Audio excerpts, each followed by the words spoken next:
All right, so next, I think we're going to talk about, BLM, Black Lives Matter organization, right?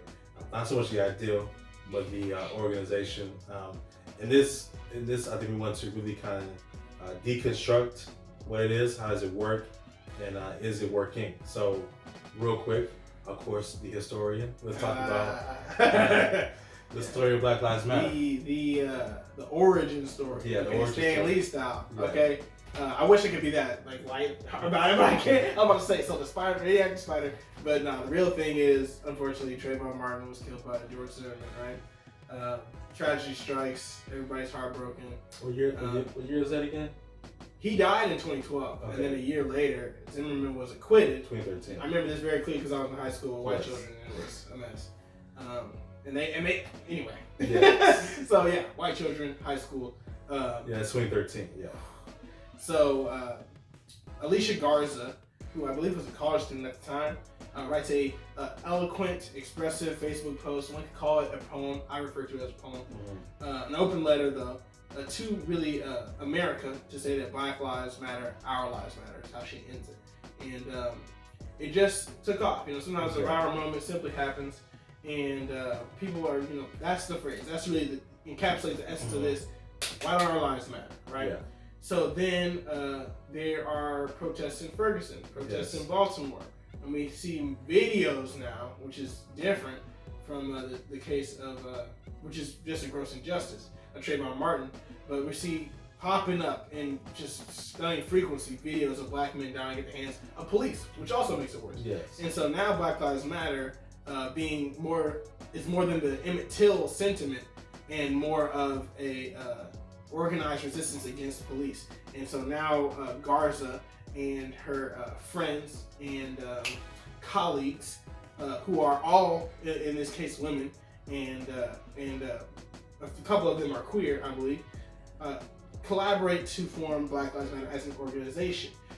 They do this with the mindset of, okay, so if we're going to have a civil rights organization, it can't be like those before. I don't want to get murdered, and understandable. Dr. King. I don't want to be sabotaged like the members of the Black Panther Party for self-defense. So how can we avoid these things? We can do it by decentralizing and making them local chapters that don't really even link up to a national network. Black Lives Matter began as a sentiment, as an idea, and it was planned to coexist as a fractured movement of sorts, not necessarily a organization, right? And so Black Lives Matter swells with the aforementioned cities, kind of dies down after the riots, after the protesting, and then unfortunately we can become kind of numb to seeing this kind of thing on video. And then the current moment happens, right? So it's re-sparked up, and we have now a new flood of the same criticisms that we had from the typical conservatives, where they say, oh, Black Lives Matter is a terrorist organization, right? Because some members would like to say pigs in the blanket, fry them like bacon. To a black person, that means absolutely nothing, because I've been frustrated at the police. There's a whole song, of multiple songs. Yes. So we got all this sentiment boiling over, lots of criticism from the right, demonizing, and lots of criticism from the left and or black community, where the structure isn't quite working, or the movement, the actual marches, the protests aren't quite efficient. And so now we have a time to reflect again, and we gotta say, is this fractured, separated, separate organs working together for a singular goal that aren't quite communicating with each other? Right. Does that work? Yeah. And so I think, just touch on the criticism from the right. I think it was very poignant in how the structure came about, because in Ferguson, the hands up don't shoot. The right, their whole argumentation was, well, that didn't happen, and so therefore your whole protest and argumentation is mute. Black lives don't matter. You're canceled. Go away. Yeah. And in Baltimore, because there were riots, they're like, well, see, now you're disorganized, and therefore your whole conversation is mute. You associated Mr. Apperson with the Black Lives Matter movement. Is that correct, while you were there at the U-turn? No, sir. The Black Lives movement, Black Lives Matter movement started with your very own case of Trayvon Martin, correct? Is that your conjecture, sir? Or you? No, I'm not conjecturing, I'm asking. It's a question. First of all, they're terrorists. It's not a movement, as you have said now. And I see them as terrorists, if you'd like to address them correctly. I'm just asking, here's a question mark. I don't believe Black Lives Matter is a movement, sir. They're terrorist cowards. Okay, so here's a question for Did you just steal something? Yeah. Black don't matter. Yeah. And so that happened time and time again. A black person would die. There would be some murky way to look at it, a different way, and therefore the conversation becomes moot again, right? And then now in 2020, we really pushed past that, right? So even in the LA Times put a looters like rampage, title Yes. on their front page. It leads. Yeah, and even that, still we push past, and now the whole considering of Black Lives Matter is really strong. And we're talking about this because a lot of celebrities have started to, and corporations start to donate to Black Lives Matter. So if the money is going to the organization, then how does the organization work? And so it being structuralized, right? So having a Black Lives Matter Houston, having one in Dallas, which really started as Black Lives Matter Texas, and then became these two different organizations, one in Houston, one in Dallas. There's one in Austin, and maybe one in El Paso also. Each city is supposed to have its own head to the organization, but they're all fractured, right? How do they work together in harmony? What is the main list of goals? What's the main list of demands that they have as an organization? But there's an argumentation for why they're deconstructed, and I think we should give that argumentation some hearings. So, I mean, why you saying why scatter everything? Yeah, why scatter, Why yeah. not have a unifying thing? Yeah. And this is I mentioned it earlier, and I'm being a bit unfair when I speak about the Black Panther Party for Self-Defense. The original Black Panther Party in Oakland had clear goals and clear ethos, clear mission, and political philosophy, because it was started by a political philosopher in Huey P. Newton. Yes. But other chapters, when influenced by different actors, began to behave differently. So some, get different imagery with their clothing. So the berets, the leather jackets that are iconic from Oakland, weren't necessarily the dress. Some got the Cuban links on, fat gold chains. Yeah. Some are far more down for beating up drug dealers and breaking people's legs. Some are more akin to the Black Liberation Army and are down for committing crimes in a Robin Hood-esque way of stealing from the rich and giving to the poor, but still with a similar kind of Marxist ideal, but they're not readers of Marx, right? Yeah. And so there is variance in their more scattered way. I think Black Lives Matter just thought, okay, they still got in a bunch of different ways. So let's spread it out even more to where there's almost an elimination of hierarchy, and we're on paper nearly invisible. And again, what you primarily see is the sentiment, hashtag Black Lives Matter, is undefeatable, and we see it actually prevail. First, I thought it may have lost, but it prevailed. Yeah, and also there's more the argumentation is more inclusion in the deconstruction, right? So when you have structure, many times the argumentation is the patriarchal setup comes into play again, right? So men tend to take the lead, women and queer voices are not heard, and so therefore if you're more destructured, then those voices can't be heard. They can get leadership roles, right? So because NAACP had an issue for a long time with that inclusion happening, right? SNCC and LCLC also had some inclusion issues. So the question, if we're deconstructing, right? Do you think that structure can achieve the goals it seeks to achieve? No.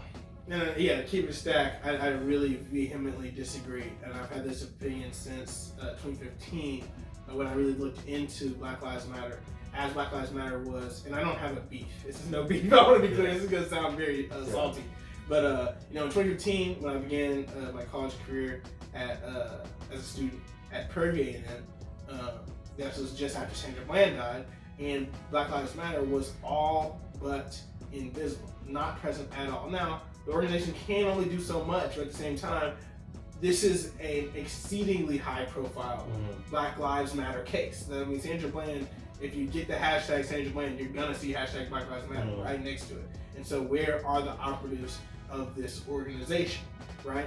And then in looking into it, one, it's ineffective because it doesn't have that level of organization where you can see an instance of injustice and directly address it. Secondly, on the idea of inclusion, the patriarchy, discrimination against any particular group, but in this case, queer folk, is going to happen because we are in the place and time we are. America in 2020, for not incomprehensible reasons. I mean, it's structural. It's class. It's discrimination is intentional, but it was intentionally implanted into our culture. But our culture is sick, and so we always are going to exhibit some symptoms of it.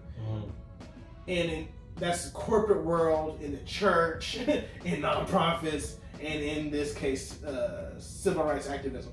So if we understand that and then intentionally work against it and have some kind of meritocracy or a pursuit of elevating these voices, then it can be done. But if we sacrifice effectiveness, why even have the organization in the first place? Yeah. And I would give an example in public service, particularly education.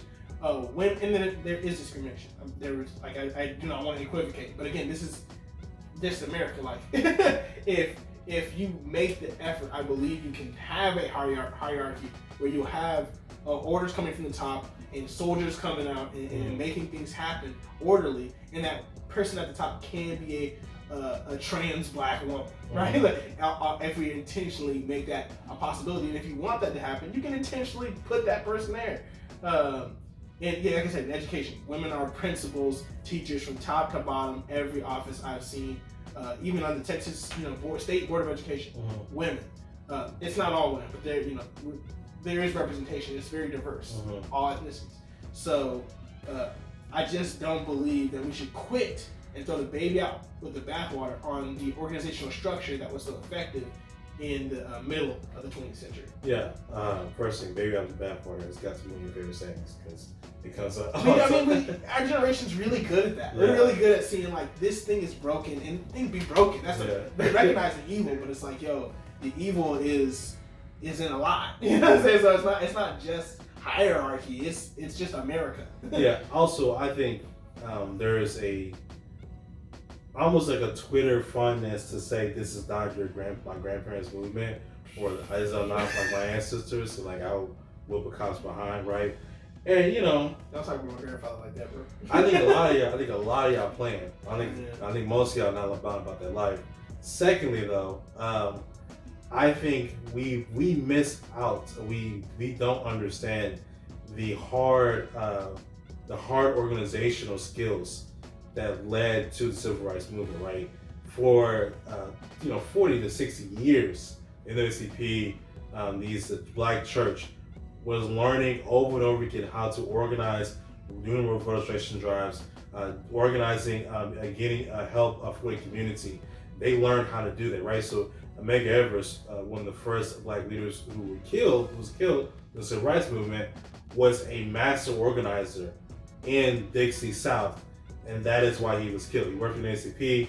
When he got shot outside his home, his car was full of NAACP T-shirts and a bunch of bumper stickers, things like that, because he was organizing, right? He was a man on the ground. There was a reason why you're gonna knock it down. You go for the organizer first, right? And I think we forget, these people who are behind closed doors doing these things, right? The Montgomery bus boycott only happens because there's a organization of taxi drivers, people giving other people rides to work, people being willing to sacrifice. And I think the deconstruction of Black Lives Matter comes from a misunderstanding or a misnomer of the organization and creativity had to make that happen, right? Now, I do believe that there are a new generation of activists who understand organization and are trying to work. The problem is, I don't think the Twitter sphere, many times encourages that grit and grind that it takes to register people to vote to do those things. It's not sexy to organize. Yeah, it does not make for a good selfie or any other kind of photo on Instagram. Your story is boring. If you sitting there signing paperwork. A typing up a copied email to be blasted out to your congressman doesn't make for a good Snapchat story, but going to yell at cops does. I understand that, but if you don't do one, then the other is fruitless. Peep this spreadsheet. I got 20 years of public policy. I'm finna get on that ass. I think there is light at the end of the tunnel, right? I think we are learning from our mistakes. The reason why I made you say that you're in the first place was because that was 2012, 2013, and now 2020. In the long run of things, that wasn't that long ago, right? So change happens slow and painfully. We're not even at the 10-year mark. So I think we're doing good for where we're at. And we learn it, So mistakes are made, a lot of criticism here and there, but these are necessary steps. And like I said, Black Lives Matter prevails ultimately, and that's what we all wanted anyway. So it's all good. Last word. If you think spreadsheets are sexy, then we can rock.